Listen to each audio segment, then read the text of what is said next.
What's going on, guys? It's Jimmy here. Welcome to our daily show where we discuss the fourth stimulus package update, stimulus check update, daily news, everything going on here in our country, in Washington, D.C., with the economy, money, investing, the stock market, everything you need to know about on a daily basis. If you're new to our YouTube channel, make sure to click the subscribe button down below so you don't miss out on new videos that come out here every day at 10 a.m., 3 p.m., and 8 p.m. Eastern Standard Time.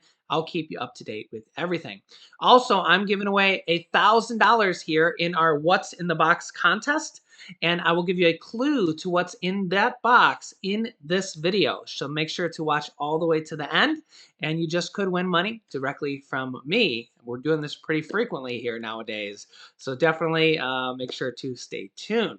We have another state here as well that is giving away $1,000 here, $1,000 kind of stimulus checks as well. I'm going to be telling you about in this video. We're also going to hear from Democrat Representative Pramila Jayapal on the stimulus package, as well as we're going to hear from Senator Kirsten Sinema on getting rid of the filibuster. Actually, some very surprising news there. Whew. Yeah, we got a lot to talk about here in this video, so let's jump right in. There's a lot. The stock market's taking a pretty big hit today. The Dow Jones down over 400 points here today as bank stocks and a lot of earnings are coming in today, less than expected as the Omicron variant is hitting the economy harder than expected. And we're seeing a lot of stocks take and a lot of companies take a harder hit because of the Omicron variant. You can see here we have a lot of red in earnings here, and a lot of companies taking a bigger than expected hit. The Dow Jones at this time down 452 points here today, and this is, a lot of people are out of work. A lot of companies are experiencing shortages. And it's starting to affect our economy worse than expected. The 7-day average is over 800,000 people per day now testing positive every single day, not even including the people that are using at-home tests. So who knows how many people are actually testing positive at this point. It could be well over 1 million. And it's just absolutely crazy, absolutely crazy. Congress is considering multiple different stimulus packages at this point. The Build Back Better package that they've been working on for quite a while. Also, emergency virus stimulus packages as well. Here is Democrat Representative Pramila Jayapal speaking on the Build Back Better package. Check this out. How do we, in your view, what's the next step? We heard from Senator Manchin. You have urged President Biden to maybe go it alone with some executive action for some of the initiatives in Build Back Better. Can it be resurrected legislatively with Senator Manchin, in your view, at this point?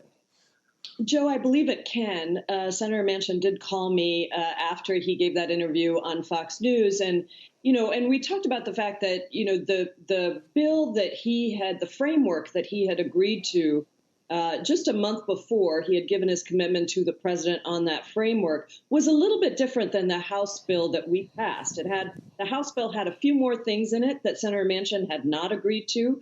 And typically in the legislative process, that's a discussion. You can take those things back out if you really can't get 50 votes. And I think in the end, our view is that we can do Build Back Better, very close to the framework that Senator Manchin committed to the president on. So right now, we are in the midst of a big push on voting rights, as you know. And as soon as that is done, probably next week, our attention will turn back to Build Back Better. It has passed the House with all but one Democrat voting for it. Unfortunately, no Republicans, just like the American Rescue Plan, which was incredibly successful, popular, and helped our markets to continue and our economy to continue to grow. We might have to do this alone, unfortunately. But it will provide universal childcare, universal pre-K, investments in housing. It will drive economic recovery, continue to drive economic recovery, just as the American Rescue Plan did. So my hope is that we get it done in the next several weeks, certainly within the next month. Congresswoman, the state of the state, I guess, or the state of the union, or the state of whatever you want to call in Congress right now. I'm just wondering whether, and we have people from both sides of the aisle on here. We're always friendly. We're always talking. We like to try to come to some consensus. That's what the American people want. But it just seems kind of poisoned right now in Washington, D.C. And I'll just reference something that the president said yesterday, that Americans opposed to the voting rights are domestic enemies, are essentially domestic enemies. In the past, he has said he would never question motive of his opponents, just their views. But I think we've gone away from where we just question the other side's opinions or policies, and we're actually questioning motive. Do you think we're there, and is there any hope that we can come back from that, in your view? Well, I think that it is a really tough time, and I think a lot of it stems from the January 6th and the refusal of some of our colleagues to even say that that was an insurrection, that there were, that was the most violent attack on the United States Capitol since the War of 1812. I think that is where some of this stems from. The refusal to even admit that the president is the duly elected president of the United States. But that said, Joe, I can just tell you that there are a number of things that we continue to work with our colleagues on across the aisle. But sometimes, and voting rights is one, and unfortunately, Build Back Better, the American Rescue Plan, we kind of laughed and said, no Republican voted for that, but everybody went back and bragged about how much money it brought into their district. That will be the case with Build Back Better as well. And so I think we can't necessarily say that everything is hunky-dory on the Hill, but I do think that there are still many things happening, some of which can continue to be bipartisan, like our antitrust bills are very bipartisan. There are other places where we have a lot of commonality with our colleagues on the other side. But unfortunately, many of the big things right now are partisan only because of the filibuster and the requirement that you need 10 additional votes in the Senate. If you didn't have that additional requirement, you could have bipartisan bills passing with 2, 3, 4, 5 Republican votes, and everybody would say how great, this is a bipartisan bill. So I think that's sort of where we are. But I am a perpetual optimist in terms of how we get work done for the country that helps lower costs for Americans and creates opportunity for their lives.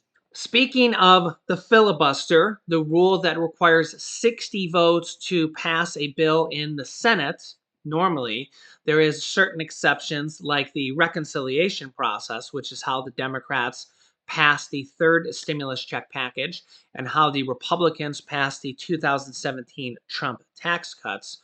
You can pass certain exceptions with that where you only need a simple majority. And the Democrats are trying to get rid of the filibuster for voting rights right now. The Republicans got rid of the filibuster to appoint Supreme Court justices, which actually just made a huge, huge decision.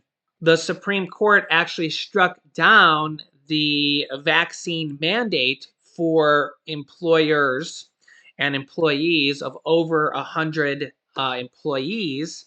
All the Republican justices ruled against it and struck it down. In a vote 6-3, the 6 Republican justices all ruled against it. The 3 Democrat justices ruled for it, and that is no longer in effect as of yesterday.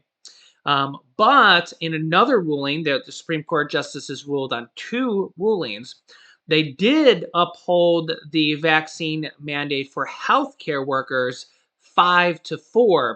2 of the Republican justices voted with the 3 Democrat justices to uphold the vaccine mandate for healthcare workers. So they will have to get vaccinated if they want to keep their jobs for healthcare workers. So yeah, this is where the Supreme Court and also the filibuster is very, very important when it comes to our our whole system here. And remember that Mitch McConnell got rid of the filibuster for that. He literally got rid of it, And instead of 60 votes, brought it down to just a simple majority, 50 to 51 votes. And the Democrats want to get rid of the filibuster here for voting rights. And here's what Democrat Senator Kirsten Sinema has to say about this here just yesterday. Very surprising, or very interesting, I should say. I share the concerns of civil rights advocates and others I've heard from in recent months about these state laws. I strongly support those efforts to contest these laws in court and to invest significant resources into these states to better organize and stop efforts to restrict access at the ballot box. And I strongly support and will continue to vote for legislative responses to address these state laws, including the Freedom to Vote Act and the John Lewis Voting Rights Advancement Act that the Senate is currently considering. I support these bills because they strengthen Americans' access to the ballot box, and they better ensure that Americans' votes are counted fairly.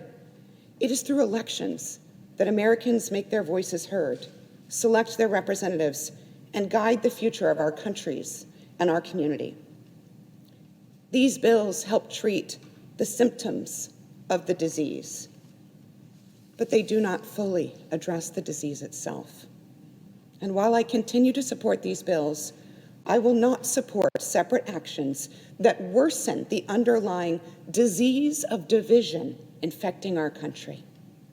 The debate over the Senate's 60-vote threshold shines a light on our broader challenges. There's no need for me to restate my long-standing support for the 60-vote threshold to pass legislation. And there's no need for me to restate its role protecting our country from wild reversals in federal policy. It is a view I've held during my years serving in both the U.S. House and the Senate, and it is the view I continue to hold. It is the belief that I have shared many times in public settings and in private settings. Senators of both parties have offered ideas, including some that would earn my support, to make this body more productive, more deliberative, more responsive to Americans' needs, and a place of genuine debate about our country's pressing issues. And while this week's harried discussions about Senate rules are but a poor substitute for what I believe could have and should have been a thoughtful public debate at any time over the past year, such a discussion is still a worthy goal. But a discussion of rules falls short of what is required.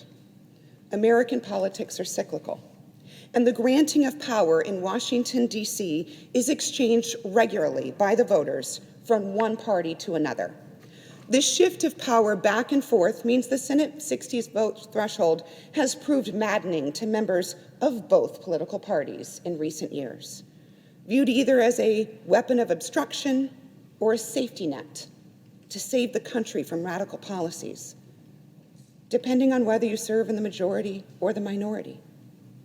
But what is the legislative filibuster other than a tool that requires new federal policy to be broadly supported by senators representing a broader cross-section of Americans, a guardrail, inevitably viewed as an obstacle by whoever holds the Senate majority, but which in reality ensures that millions of Americans represented by the minority party have a voice in the process.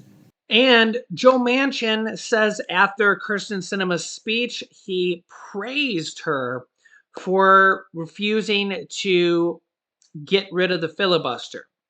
You can let me know your thoughts on this. Joe Manchin and Kirsten Sinema, once again, sticking together on the Democratic side. You can let me know your thoughts here down below in the comments. All right, we have another state here, Connecticut, stimulus check, as you can see here. Connecticut is going to be offering or giving about 200,000 families up to $1,000. It says here Connecticut could soon get some extra money.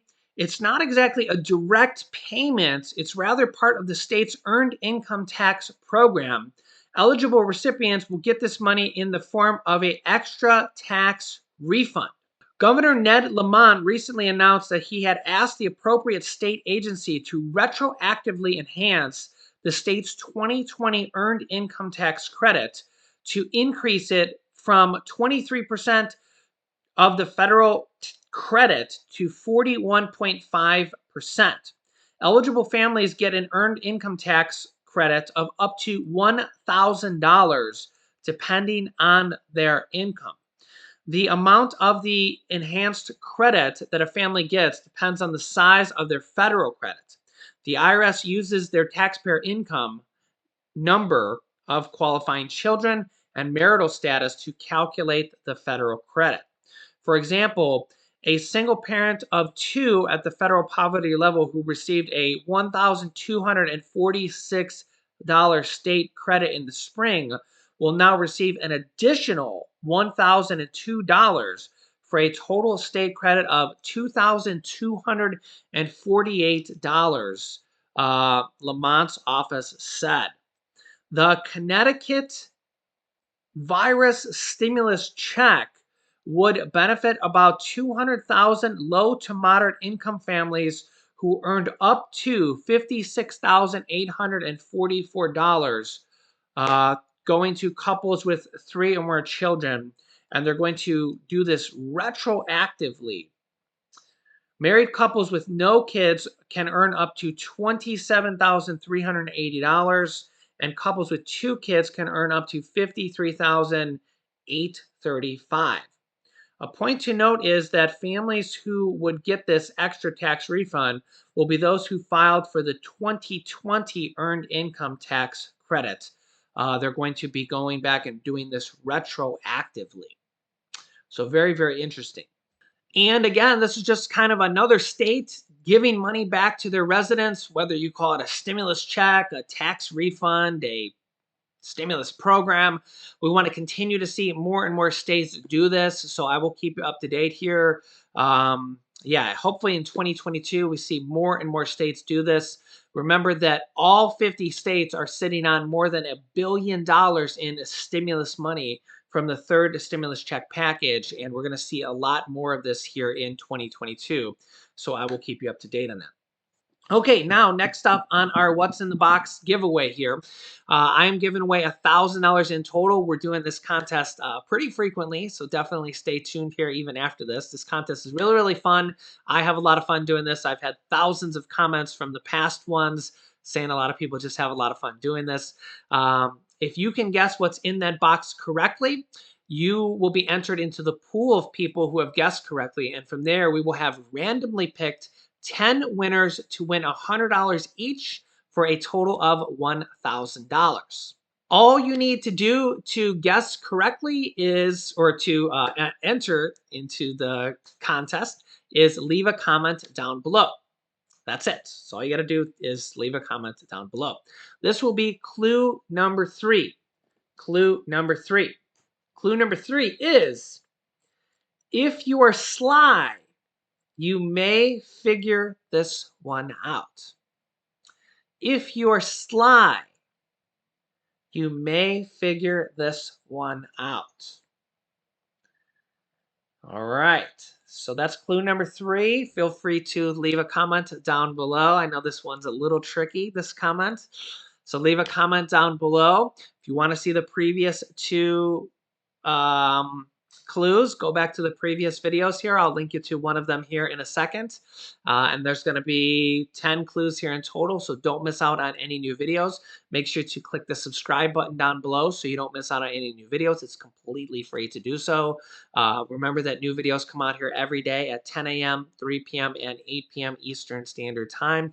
You can also click the share button down below to share this video with your family and friends so that they can try as well. Join our family of subscribers here. Help us reach our goal of 400,000 subscribers. And this is just kind of our way of giving back to our community here. You guys are amazing, and we love you guys so much here. You can click here to watch our most recent video here, also with clue number 2. And that video also has billions of dollars of stimulus money that was just approved for millions of people. And this video here has an important video about a major bill that was just passed in the House of Representatives and the Supreme Court ruling. So click on one of those videos next. Thanks, guys, and I will see you in the next video.